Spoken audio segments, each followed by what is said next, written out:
Queridos irmãos, a paz do Senhor Jesus, estamos iniciando mais um programa Escola Bíblica Dominical.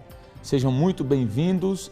Gostaria de convidar você e sua família para juntos estudarmos a 9ª lição deste trimestre, que tem por título A Mordomia do Trabalho. Nesta lição, veremos a definição da palavra trabalho à luz do Antigo e do Novo Testamento. Também faremos algumas considerações bíblicas a respeito do assunto e, por fim, elencaremos algumas atitudes corretas a seguir no que diz respeito ao cristão e à mordomia do trabalho. Você deseja aprender um pouco mais sobre este assunto? Então, não saia daí, este é o seu programa Escola Bíblica Dominical.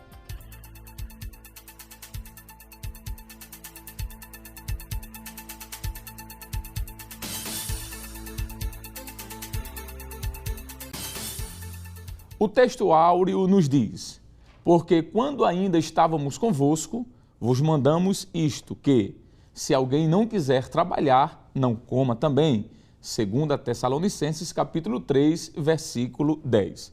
A verdade prática nos diz: o trabalho honesto, acompanhado da bênção de Deus, dignifica e enobrece o cristão.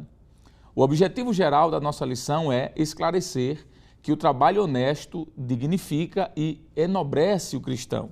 Já os objetivos específicos são 3. Primeiro, mostrar o trabalho de Deus na Bíblia. Segundo, correlacionar a Bíblia com a mordomia do trabalho.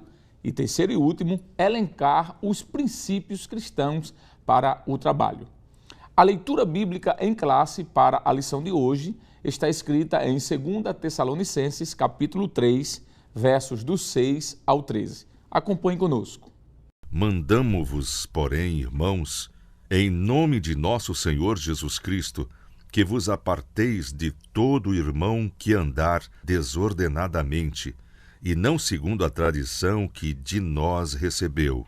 Porque vós mesmos sabeis como convém imitar-nos, pois que não nos ouvemos desordenadamente entre vós, nem de graça comemos o pão de homem algum, mas com trabalho e fadiga, trabalhando noite e dia, para não sermos pesados a nenhum de vós. Não porque não tivéssemos autoridade, mas para vos dar em nós mesmos exemplo, para nos imitardes. Porque quando ainda estávamos convosco, vos mandamos isto, que se alguém não quiser trabalhar, não coma também. Portanto, ouvimos que alguns de vós andam desordenadamente, não trabalhando, antes fazendo coisas vãs. A esses tais, porém, mandamos e exortamos por nosso Senhor Jesus Cristo, que trabalhando com sossego, comam o seu próprio pão. E vós, irmãos, não vos canseis de fazer o bem. Para comentar a lição de hoje, contamos mais uma vez com a presença do evangelista Jaziel Marques. Pai do Senhor, ministro. A paz do Senhor, presbítero Alessandro Barreto. Amém. Também contamos com a participação do presbítero, nosso irmão Jonathan Lucena. Pai do Senhor, presbítero. A paz do Senhor, presbítero Alessandro Barreto. Amém. Muito bem. Dando ainda continuidade a este assunto sobre a mordomia cristã, estamos hoje na nossa 9ª lição, que tratará sobre a mordomia do trabalho. Uma lição muito proveitosa, como as demais que passaram, e que certamente Deus tem muito o que falar aos nossos corações. E como sempre fazemos, de forma introdutória, trazemos aqui algumas definições de algumas palavras, e desta lição, ou nesta lição, talvez seja melhor, a palavra-chave que podemos trazer uma definição para abrir o comentário é a palavra trabalho. E presbítero Jonathan Lucena, qual seria a melhor definição para a palavra trabalho? O que nós podemos já de antemão identificar na Bíblia alusivo a este assunto, para que possamos assim abrir as portas, vamos utilizar essa expressão, para o assunto em pauta. Pois não. Sobre a definição, não é, do ponto de vista da língua portuguesa, o dicionarista Antônio Ruais, ele vai dizer que trabalho significa esforço e comum. Ele diz que é uma luta, uma lida, ou um conjunto de atividades produtivas ou criativas que o homem exerce para atingir determinado fim. Aí ele diz ainda que o trabalho diz respeito à atividade profissional regular, que deve ser remunerada ou assalariada.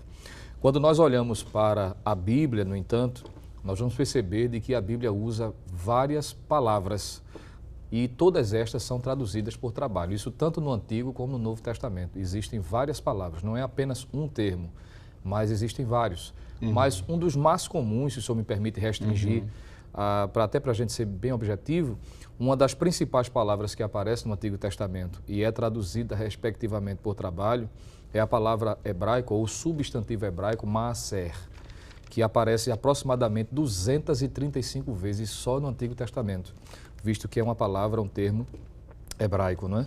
E essa palavra, presbítero Alessandro, evangelista Jaziel, significa trabalho, obra, ação, labor, labuta ou mesmo produto de um comportamento. A Bíblia vai dizer, por exemplo, que esse termo sempre está atrelado a funções específicas e o trabalho ou aquilo que se exige respectivamente desta função. A primeira vez que ela aparece está em Gênesis capítulo 5, versículo de número 29, onde esta expressão aparece atribuída ao sentido de trabalho agrícola. Isso o professor pode trazer essa informação que nós consideramos algo muito importante. Quando nós olhamos no sentido geral, a palavra maaser significa ou aponta para algumas outras funções, como por exemplo, em Êxodo capítulo 26, versículo 1, essa palavra se refere ao trabalho de um hábil artífice, alguém que tem como função ou profissional artífice. Ele é uma pessoa que trabalha dentro desse aspecto aí. Ele é um profissional que molda, que traz o uso de alguns objetos, trazendo a moldura, uma moldagem específica, um artífice. Em Êxodo 26 e 26, essa palavra aparece também para alguém que trabalha com tecelagem, um tecedor, está escrito no texto sagrado. Em Êxodo 28 e 11, já o joalheiro, aquele que trabalha com joias, com objetos de certo valor. Em Êxodo 30, versículo 25, também é atribuída ao perfumista. Então, todas estas funções estão ligadas ao termo maaser, que traz a ideia de profissional, alguém que trabalha especificamente com um propósito. No Novo Testamento, também existem algumas outras palavras, mas a respectiva, ou o termo equivalente a maaser no Novo Testamento, a gente poderia dizer que é o termo ergon, que traz a ideia de trabalho, emprego, tarefa, uma atividade específica.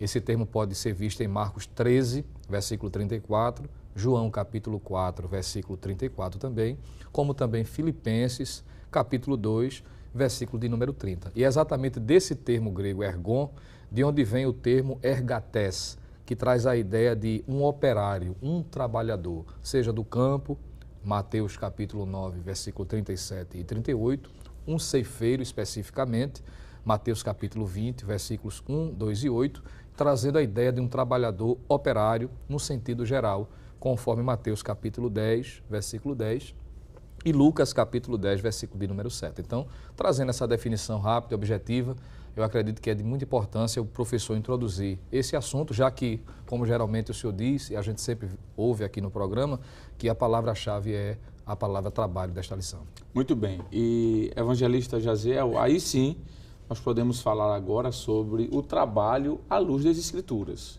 O que é o trabalho à luz da Bíblia Sagrada, da Palavra de Deus.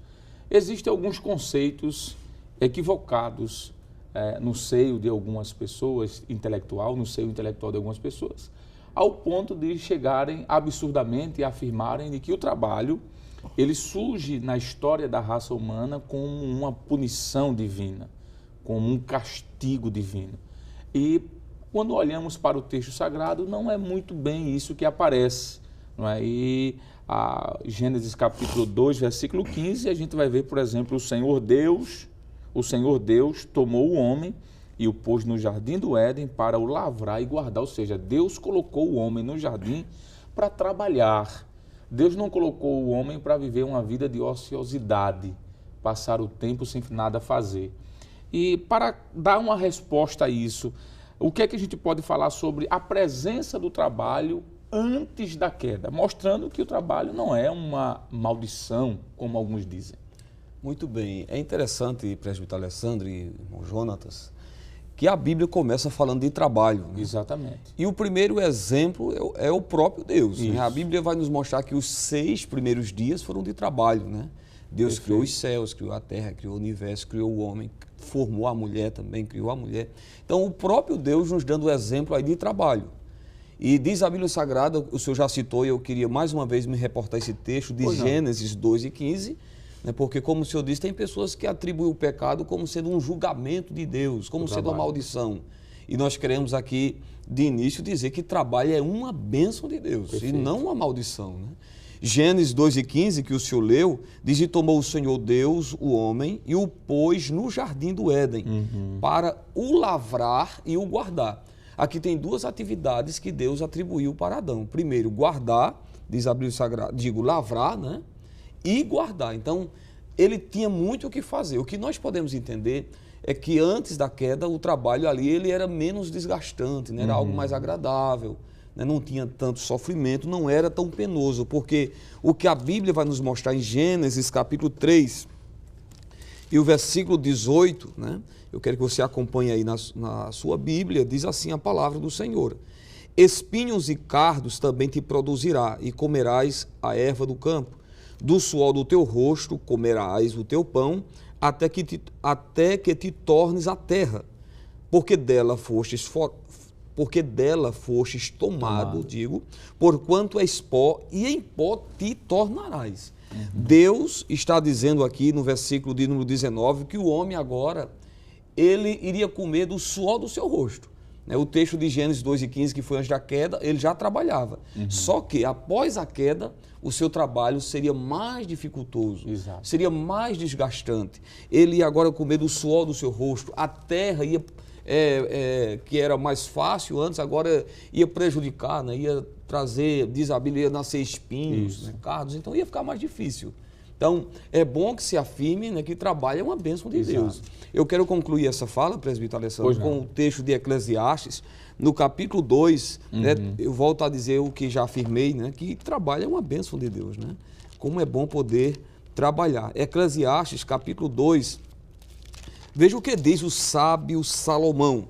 Eclesiastes, capítulo de número 2, versículo 24, você pode acompanhar aí na sua tela, que diz: não é, pois, bom para o homem que coma e beba, e que faça gozar a sua alma do bem do seu trabalho? Isso também eu vi que vem da mão de Deus. Veja que afirmação maravilhosa. Né? Vem da mão de Deus. Então, nós afirmamos com toda certeza, né, que o trabalho ele existiu mesmo antes da queda. O próprio Deus é um exemplo, o Espírito Santo também, porque na formação a Bíblia nos mostra que estava a Trindade, e façamos o homem a nossa imagem e semelhança, o Pai, o Filho e o Espírito Santo trabalhando. Os anjos também trabalham, né? Hebreus 1:14 diz que eles estão a serviço, né, daqueles que hão de herdar a salvação. Então o trabalho é uma bênção de Deus. Muito bom. E essa fala sobre o trabalho ser uma bênção e não uma maldição também é apresentada pelo proverbista Salomão no capítulo 3 de Eclesiastes, versículo 13.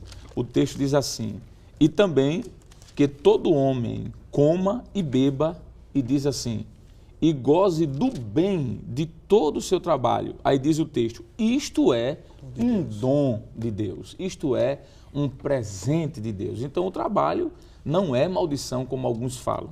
Presbítero Jonathan Lucena, já vimos que o trabalho antes da queda já existia, o trabalho não é consequência do pecado, não é uma maldição, e por isso nós podemos dizer que o trabalho também não é resultado do pecado.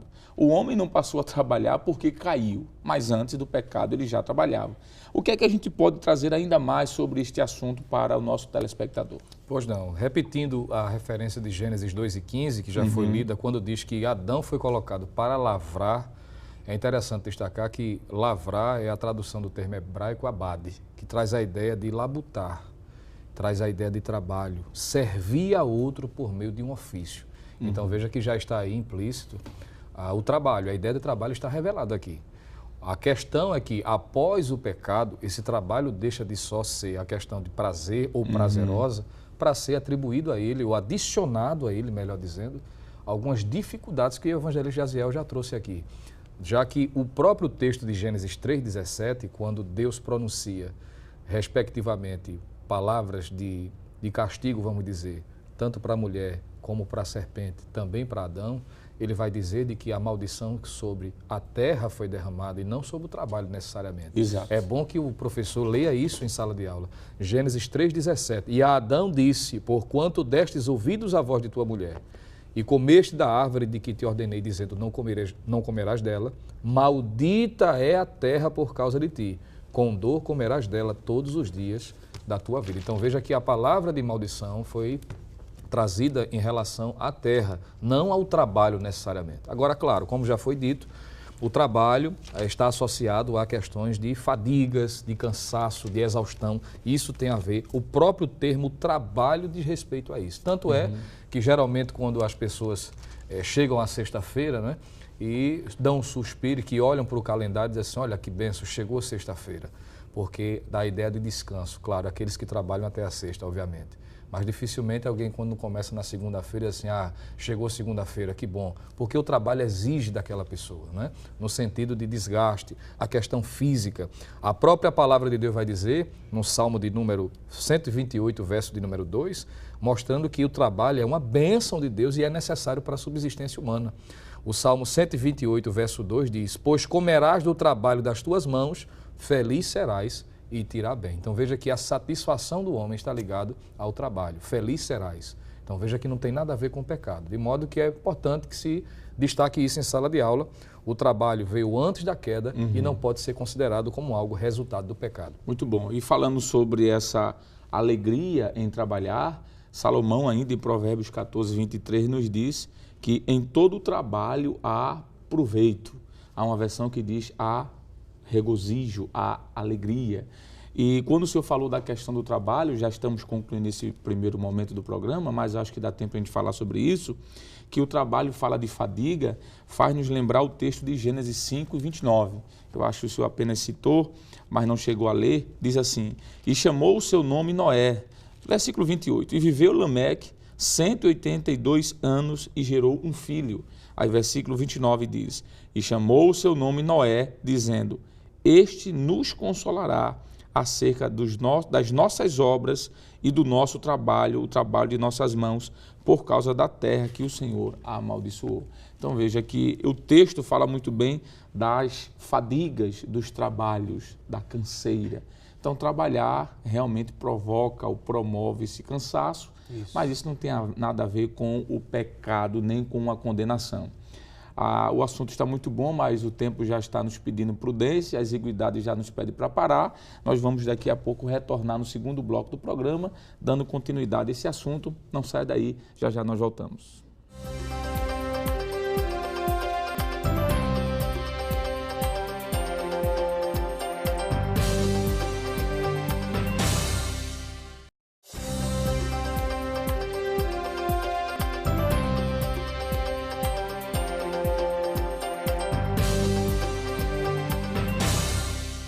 Estamos de volta no seu programa Escola Bíblica Dominical, comentando a lição de número 9, que tem como título A Mordomia do Trabalho.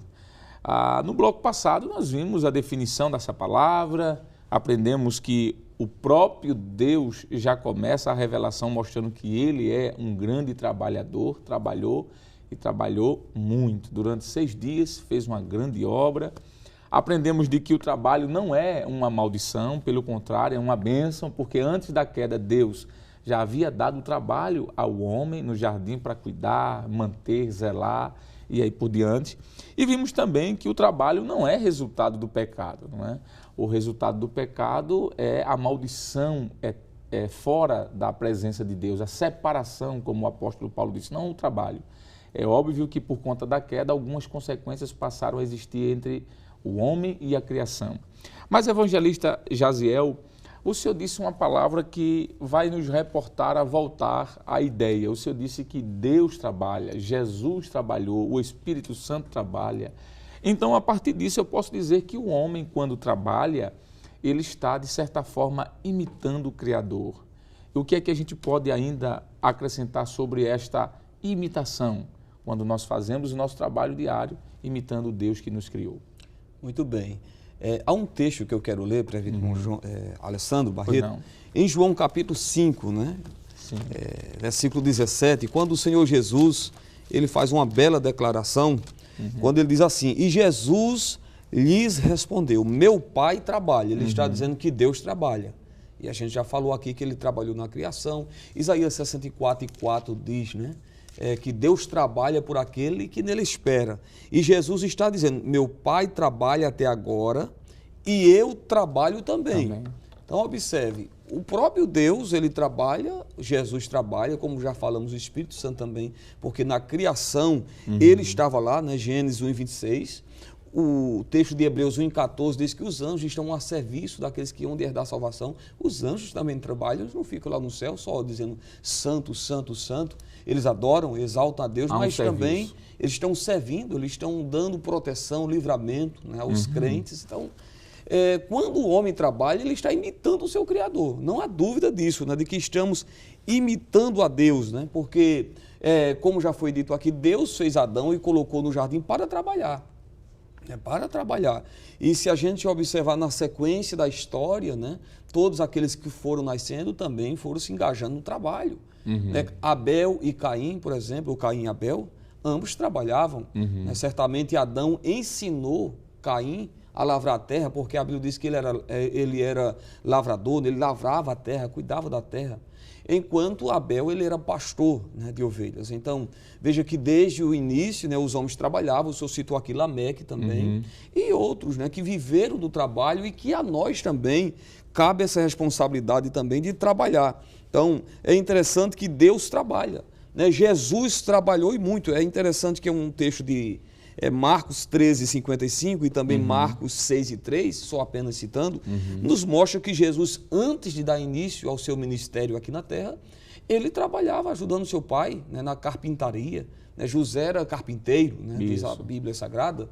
E é claro, né, que após esse período aí, Jesus não deixou de trabalhar, mas ele continuou trabalhando. O texto que eu citei de João 5:17, Jesus disse, meu pai trabalha e eu também trabalho. Né? Porque o trabalho da carpintaria encerrou, mas Jesus deu início aí de uma forma muito intensa o trabalho religioso. Né? Nós vamos encontrar Jesus dentro aí de um período de mais ou menos 3 anos e meio, trabalhando mais do que qualquer um outro homem em toda a sua vida. Exato. Né? Diz a Bíblia Sagrada que Jesus andava por todas as partes. Né?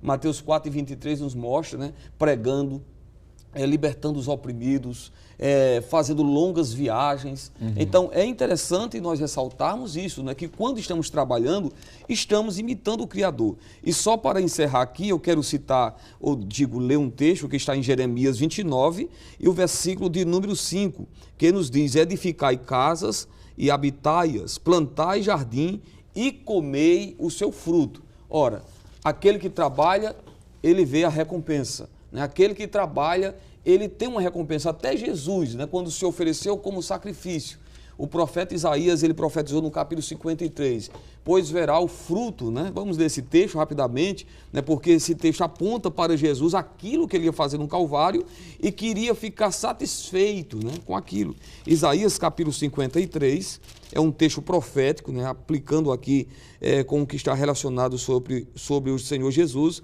Isaías capítulo 53 e o verso 11, o trabalho da sua alma ele verá e ficará satisfeito.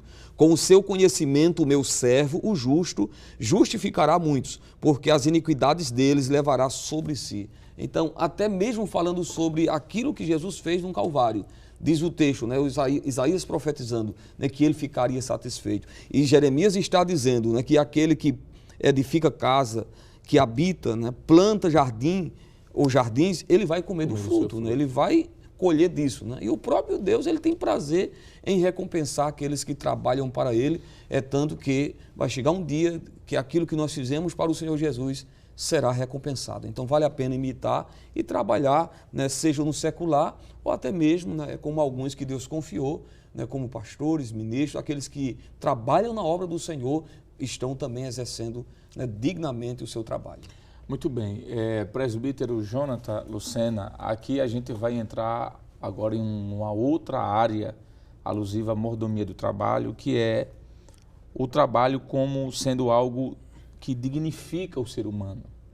O trabalho, ele faz o homem ser digno, não é?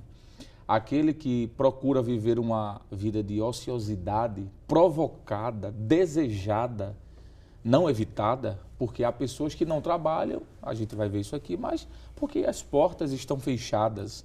Nós temos hoje no Brasil, segundo estimativa, mais de 14 milhões de desempregados. Eu não posso dizer que esses 14 milhões de desempregados estão desempregados porque todos querem. Não, há aqueles que querem, estão aí tranquilamente, folgados, regaladamente vivendo a vida tranquilamente, mas há aqueles que não é?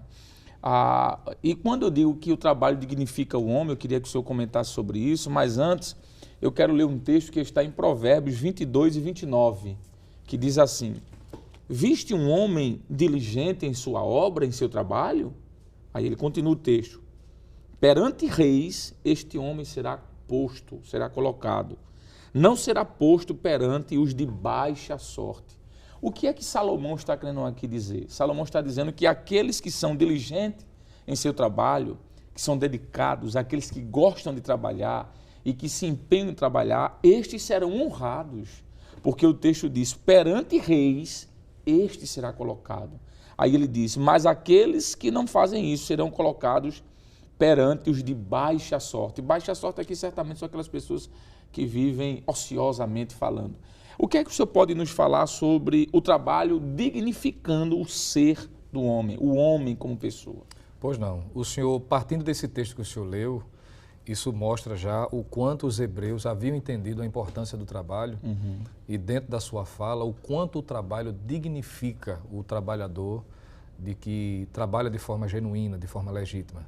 Exatamente porque entre os pontos que foi destacado aqui, quando se trabalha, está se imitando o Criador. Então Exato. Veja que é um trabalho, ou seja, que é um resultado da imagem de Deus no homem. Quando o homem trabalha, ele está exatamente cumprindo um dos papéis que Deus estabeleceu para o homem sobre a terra.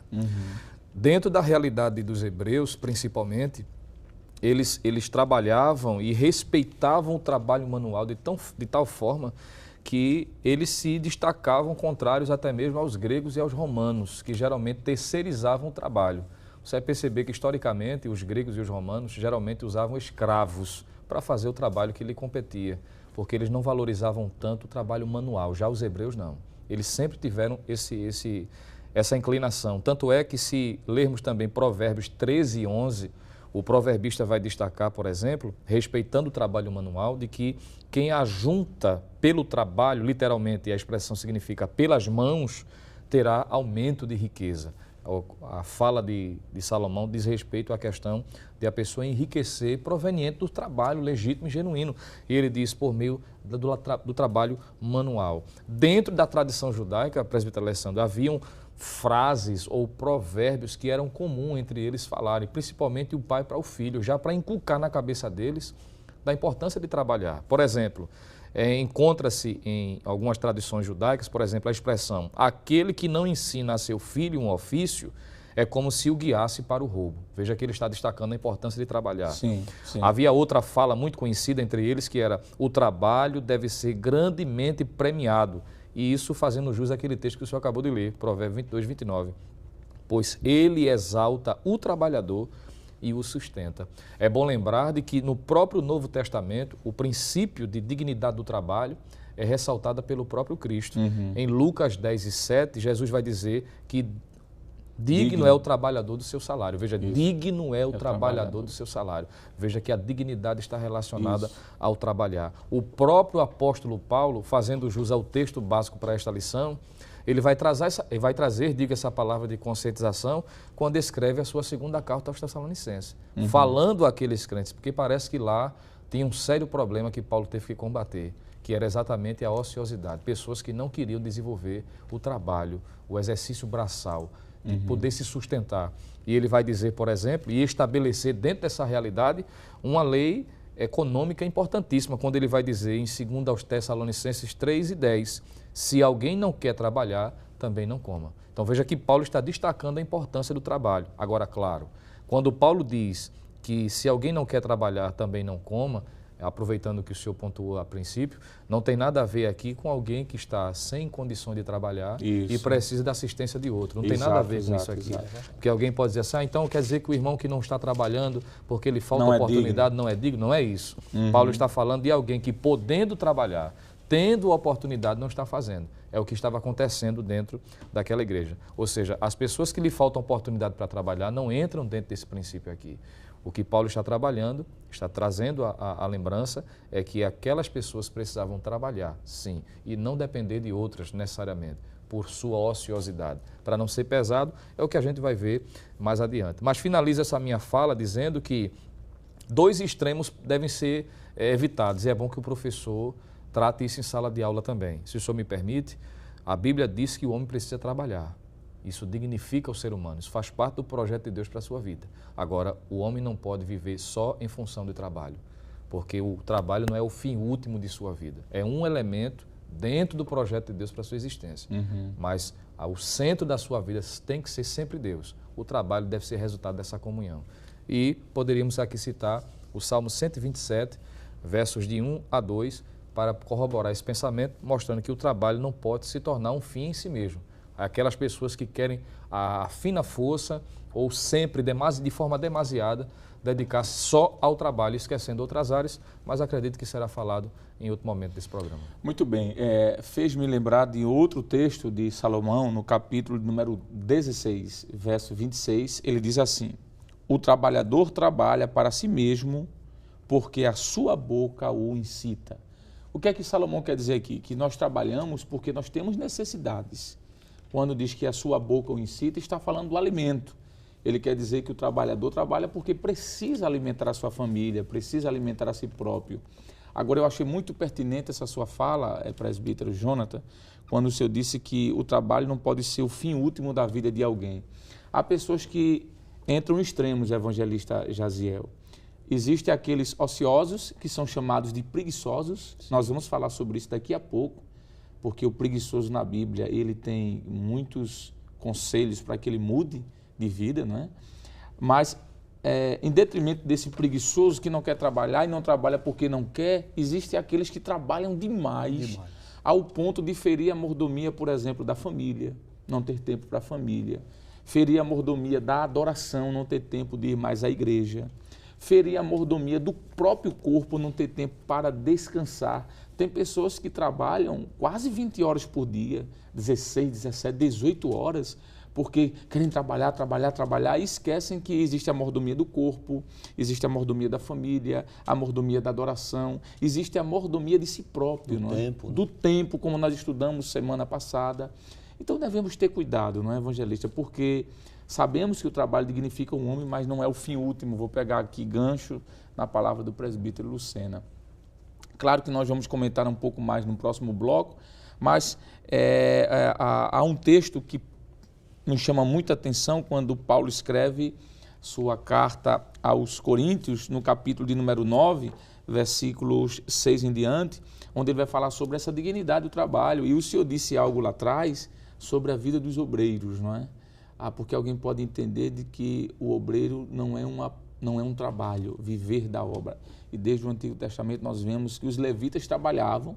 Sim. E não tinham herança. A herança dele, o pagamento dele era das ofertas que traziam. E Paulo, nesse capítulo de 1 Coríntios, capítulo 9, versículo 6 em diante, até o versículo 14, ele vai dizer isso. Versículo 9, porque na lei de Moisés está escrito, não atarás a boca ao boi que trilha o grão. Porventura tem Deus cuidado dos bois? Aí ele diz, ou não o diz certamente por nós, certamente que por nós está escrito, porque o que lavra deve lavrar com esperança e o que debulha deve debulhar com esperança de ser participante. Se nós vos semeamos as coisas espirituais, será muito que de vós recolhamos as carnais? Se outros participam deste poder sobre vós, por que não jamais justamente nós? Ele diz, mas nós não usamos este direito, antes suportamos tudo para não pormos impedimento algum ao Evangelho de Cristo. O que Paulo quer falar aqui é sobre o trabalho, não é? Ele está dizendo que o obreiro que trabalha, ele deve ser sustentado, aquele que vive integralmente da obra. Então, para terminarmos aqui, nós temos aproximadamente aqui, acho que uns 2 minutos, o que é que a gente poderia falar sobre isso? Presbítero Alessandro, o senhor falou de algo importante sobre a questão do equilíbrio, né?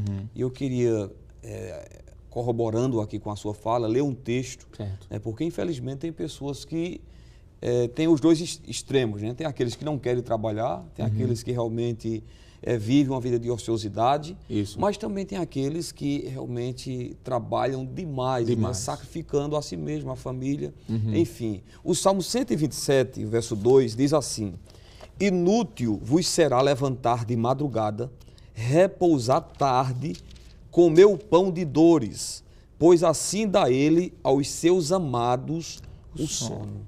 Veja que coisa, né? Interessante, o sábio Salomão, é um salmo de Salomão, ele diz que é inútil se acordar cedo demais, de madrugada, e ir até muito tarde. Ele diz comer o pão de dores. O que seria comer o pão de dores? Aquele pão ou aquele trabalho, né, exaustivo, né?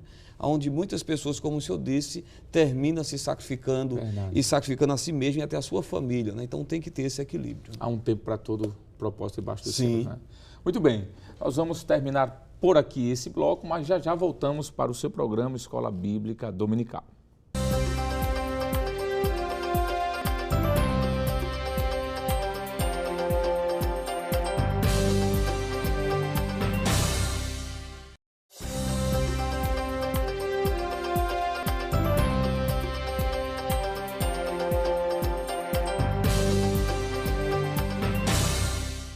Bem, queridos irmãos, estamos de volta para o seu programa Escola Bíblica Dominical, estudando a lição de número 9, a mordomia do trabalho. Um assunto muito amplo, muito rico, citamos já muitos versículos aqui. Mas, evangelista Jaziel, no último bloco o senhor trouxe uma palavra muito produtiva e direcionada até, mas eu vou me dirigir agora ao presbítero Jonatas e depois eu volto para o senhor também. Presbítero Jonatas, a Bíblia nos mostra que o cristão deve ter disposição para o trabalho, não é? Inclusive, a Bíblia tem vários textos contrários àquele que quer viver uma vida de ociosidade. Por exemplo, capítulo 6, versículo 6 de Provérbios, a Bíblia nos diz: vai ter com a formiga o preguiçoso, olha para os seus caminhos e ser sábio. E ele continua até o versículo de número 9 e se estende até o versículo de número 11, falando sobre o preguiçoso. O proverbista aqui está dizendo: olha para a formiga trabalha todos os dias e muito, e você deve se espelhar neste pequeno inseto que traz um ensinamento muito profundo sobre a questão do trabalho. No capítulo 13, antes do senhor falar, presbítero Jonatas, versículo 4, o proverbista diz: a alma do preguiçoso deseja e coisa alguma ela alcança. A alma do preguiçoso até deseja, mas não alcança nada, porque ele não sai do lugar, ele não quer trabalhar. No capítulo 14, versículo 23, ele diz: em todo trabalho há proveito, mas a palavra dos lábios só encaminha, a palavra dos lábios só encaminha para a pobreza. Veja, em todo trabalho há proveito. Ainda no capítulo 22, capítulo de número 16, verso 26, o trabalhador trabalha para si mesmo, porque a sua boca o instiga, necessita. Veja que a Bíblia fala de trabalho todo o tempo. Ainda no capítulo 22, versículo 29 de Provérbios, diz: viste um homem diligente em sua obra? Perante reis está posto, pois será posto perante. Viste um homem diligente na sua obra? Perante reis ele será posto. Veja, aquele que trabalha será honrado. Então nós temos, presbítero Jonatas, muitos versículos que poderíamos citar ainda outros, como Provérbios 26 e 13, que diz: diz o preguiçoso, um leão está no caminho, um leão está na rua, como é que eu posso sair para trabalhar? O que é que a gente pode falar à luz disso? Sempre o preguiçoso tem exemplos na Bíblia para dizer: olha, trabalha, arregaça as mangas aí, vai trabalhar. Preguiçoso, o leão está na rua, mas dá para você trabalhar. O que é que a gente pode falar sobre isso? Pois não, o preguiçoso sempre dando desculpas, né? Para não trabalhar. É verdade. E a Bíblia vai ensinar, por meio desses textos que o senhor leu, de que é incompatível a mordomia cristã à ociosidade. Isso. Não tem como conciliar. O crente, verdadeiramente, ele não pode aceitar de forma passiva a ideia de que vai ficar de braços cruzados. Ele tem que ir em busca de trabalho, ele tem que fazer a sua parte, aquilo que compete, não é? Com todas as dificuldades que nós enfrentamos, mas a Bíblia ensina da necessidade, a disposição que o crente tem para trabalhar. Tanto é que o apóstolo Paulo, presbítero Alessandro, ele teve que combater de forma ferrenha. Isso. Na igreja de Tessalônica, me parece que boa parte desses preguiçosos foram morar, né? Pois é. E o texto vai dizer, por exemplo, que já na primeira carta, Paulo já tinha advertido a essas pessoas. Se o cara, o professor, quiser conferir conosco, em 1 Tessalonicenses 4:11, Paulo já tinha dito o seguinte: e procureis viver quietos e tratar dos vossos próprios negócios e trabalhar com vossas próprias mãos, como já vos temos mandado. Veja que Paulo já tinha trabalhado esse assunto. Mas persistir. Pessoalmente lá na cidade. Ele traz à tona novamente a lembrança por meio da sua primeira epístola, mas parece que não surtiu resultado. Tanto é que ele orienta a liderança local daquela igreja a combater o comportamento dos desordenados. E Paulo vai chamar, associando ao ocioso, ao comportamento desordenado, porque essas pessoas começam a causar tumultos dentro da congregação. Exato. Não é? Porque começaram a surgir estes com uma áurea de espiritualidade, e parece que lá em Tessalônica tinha alguns que diziam viver pela fé. Né? Havia um entendimento errado, supostamente viviam pela fé, dizendo, não, Jesus está voltando. Então, se Jesus está voltando a qualquer momento, ou ele vai voltar, para que trabalhar? Não há necessidade, sendo estes uma carga para aqueles crentes que de fato trabalhavam. Porque esses não queriam trabalhar e ainda exigiam que os que trabalhavam sustentassem. Então, veja que havia uma dificuldade. Tanto é que Paulo vai dizer de que esses desordenados deveriam ser colocados de lado. Como, por exemplo, ele vai dizer na segunda carta aos Tessalonicenses 3:6, que deveriam se apartar deles, os irmãos, para que não convivessem, ou seja, que não vivessem em harmonia com esses desordenados. Não deveriam estar comungando desse comportamento, é o que Paulo está querendo dizer. Ele vai dizer também de que esses que andavam desordenadamente, de forma ociosa, deveriam ser notados e não deveriam se misturar com eles. Ele vai dizer isso também no capítulo 3, versículo de número 14. Paulo é incisivo. Paulo está combatendo de forma ferrenha a ociosidade, mostrando que o crente deve ter sim disposição para trabalhar. Agora, claro, quando Paulo diz, por exemplo, em 2 aos Tessalonicenses 3:4, ele diz o seguinte: mas se alguém não obedecer a nossa palavra por esta carta, notai o tal e não vos mistureis com ele, para que se envergonhe. Veja que Paulo está expondo como deve se conviver com essas pessoas. Mas alguém vai dizer assim, tá? Então será que essa é uma atitude muito rigorosa, muito dura, levar a pessoa à vergonha? O texto não está falando de excomunhão, não está dizendo de ostracismo, mas de indiferença, indicando que aquela pessoa feriu um padrão, que há um padrão estabelecido. E a pessoa não pode ficar ali como se nada estivesse acontecendo, mas que deve entender que violou um princípio e está sendo repreendido pela igreja, porque a ociosidade ou a preguiça, não é? Num português bem popular, é incompatível com a mordomia do trabalho. Muito bem, só fazendo aqui uma pequena correção, o presbítero disse 2 Tessalonicenses 3:4, mas é 3:14. Muito obrigado. Muito obrigado também. Muito bem, então, preguiçoso não tem vez. A Bíblia manda se afastar dele. Paulo disse, evitai o tal e não vos misturei. Mas, evangelista Jaziel, já que o cristão tem que ter disposição para trabalhar e o preguiçoso é chamado de desordeiro, é forte essa palavra, não é? É muito forte. Desordeiro, porque traz desordem, realmente, não é? Inclusive, Paulo disse que quem não quer trabalhar também não deve comer, não é? Mas o que é que a gente pode falar, então, sobre o crente que trabalha em relação à sua submissão, em relação à sua honestidade? Antes do seu falar, Provérbios 10:4 diz, o que trabalha com mão enganosa empobrece, mas o que trabalha com mão diligente, esse enriquece. O texto diz que o trabalhador honesto, ele enriquece. E nós, como crentes, como mordomos do Senhor, devemos trabalhar de forma honesta, de forma submissa. O que é que a gente pode trazer ainda de mais informação sobre esse assunto? Muito bem, presbítero Alessandro Barreto, nós podemos, inclusive, dizer que o cristão ele deve ser o melhor empregado, o melhor funcionário da empresa onde ele está, porque, afinal de contas, somos servos de Deus. E Paulo, principalmente nas cartas que ele escreve, né, a carta aos Efésios, aos Colossenses, e também na carta a Tito, que eu quero inclusive ler esse texto, né, falando sobre o dever do empregado, né, se submeter, se sujeitar. Tito capítulo 2, versículo 9. Veja a exortação que Paulo traz. Exorta os servos a que se sujeitem ao seu senhor, no caso aqui o seu patrão, e em tudo agradem, não contradizendo. Veja que exortação Paulo traz, depois de ele trazer várias exortações, né, aos maridos, às esposas, aos jovens. Paulo se dirige aqui também aos empregados, né, aos servos, e diz o seguinte, que eles devem se sujeitar. E é interessante que Pedro, também corroborando com esse mesmo pensamento de Paulo, na primeira carta de Pedro, capítulo 2, verso 18, ele diz que essa sujeição deve ser a qualquer um que seja patrão, não importa, né, se ele é aquele homem honesto, ou digo bom e humano, ou não. Veja o que diz o texto, né? 1 Pedro 2,18.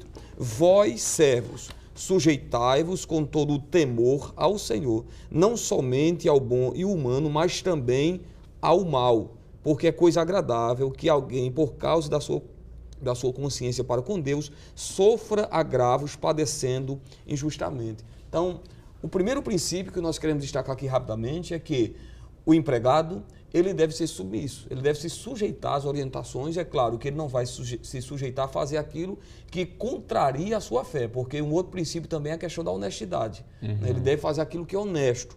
E há um outro texto também, né, são vários os textos que nos mostram, por exemplo, Colossenses 3, verso 22, também diz: vós, servos, obedecei em tudo a vosso Senhor segundo a carne, não servindo só na aparência, como para agradar os homens, mas em simplicidade de coração, temendo a Deus. E tudo quanto fizerdes, fazei-o de todo o coração, como ao Senhor. E veja que na sua Bíblia aí aparece o Senhor com S maiúsculo, está se referindo a Deus, como ao Senhor e não aos homens, sabendo que recebereis do Senhor, né, do Senhor Deus, o galardão da herança, porque a Cristo o Senhor servis. Então, observe que Paulo ensina de uma forma muito clara que aqueles que trabalham devem trabalhar não só como que para agradar na aparência, né? Aquele tipo de funcionário, né, que na presença do seu chefe, do seu patrão, ele faz o melhor, né? Na ausência, ele começa a diminuir o ritmo do seu trabalho, né? Começa a fazer trabalho de uma forma desonesta. Então, ao crente, isso não convém. Exato. Devemos trabalhar com sujeição, com honestidade, porque Paulo diz que quando nós estamos trabalhando para o Senhor segundo a carne, que é o patrão, né, o Senhor humano, estamos servindo a Deus. Exatamente. E quando nós fazemos o nosso trabalho da melhor forma, nós podemos dizer também que estamos glorificando a Deus com isso, né? Porque na primeira carta de Paulo aos Coríntios, apenas citando aqui, presbítero, esse texto, primeira carta de Paulo aos Coríntios, 10:31, diz, quer comais, que bebais, ou que façais qualquer outra coisa, fazei tudo para a glória de Deus. Então, nosso trabalho deve glorificar a Deus de uma forma em submissão e honestidade. Ótimo, ótimo. E Paulo escrevendo aos Efésios, capítulo 6, versículo 6, ele diz: não servindo à vista como para agradar os homens, mas como servos de Cristo, fazendo de coração a vontade de Deus. Presbítero Jonathan Lucena, foi falado aqui que como trabalhador crente eu devo ser submisso e devo ser honesto, desde que essa submissão não fira os preceitos da Bíblia. Mas nós podemos também falar sobre trabalhar com coerência e com prudência. Como poderia ser feito isso? Com certeza. Tomando como base também o que Paulo ensinou, é importante que se diga que tanto o empregado como crente, servindo a um patrão correspondentemente crente, ele deve ter o respeito, trabalhar com submissão, com honestidade, com coerência e prudência. Mas se o patrão também não for crente, também tem que fazer do mesmo jeito. Isso. Foi o texto que o evangelista Jaziel citou, e eu poderia ainda acrescentar 1 Timóteo 6, versículo 1 e 2, mostrando o compromisso. E aí onde é que está a coerência? Porque se eu sou crente, e Paulo diz que como cristão eu trabalho, e há uma pessoa a quem eu devo prestar responsabilidade ou compromisso, eu estou fazendo como estivesse fazendo a Cristo. Então eu tenho que fazer dentro de um padrão. É um serviço prestado. Veja que não necessariamente é aquela pessoa que me remunera, mas sobretudo há um Deus que está acima daquela pessoa. Porque quando eu estou fazendo, é o mesmo que eu estivesse fazendo para o Senhor. E deve ser feito com prudência, não é? Já que nós, como crentes, devemos ser leais aos patrões por causa do compromisso que nós temos com Deus. É o que Paulo vai ensinar em Efésios 6 e 5. É o que fica claro em Colossenses capítulo 3, versículo de número 23, mostrando a coerência naquilo que eu defendo. Se eu sirvo a Deus, eu tenho que me submeter à sua vontade. Agora, mais uma vez, claro, tendo o cuidado de que a coerência não fira a prudência. Coerência em que sentido? Eu tenho que obedecer ao meu patrão, andar com submissão, mas eu não posso ferir os princípios bíblicos, não é? Há muitas pessoas que, em função de não perder o trabalho, se submetem a comportamentos que ferem aos princípios de Deus.